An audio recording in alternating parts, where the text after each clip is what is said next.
Creating an ellipse using pins and strings. The pins will represent the focal points of the of the ellipse, ellipse, and the string is the same is the length same as the length major as the axis. major axis. Now, let's draw on one end of the major axis.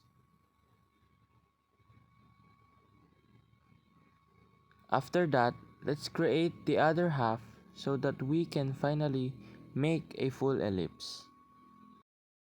Now, we will move the focal points or the pins exactly 20 millimeters closer to the center.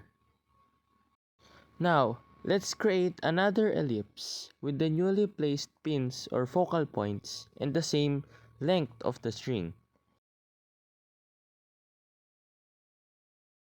As you can see here, we are able to create a bigger and rounder ellipse compared to the other one. Now, let's move the focal points 20 millimeters closer again to the center. As we can notice, the length of the minor axis increases as the focal points get closer to the center, and the shape of the ellipse also get wider. Now for the last step, we are going to place the focal point exactly at the center of the ellipse. Since the pin is now at the center, it should create a circle.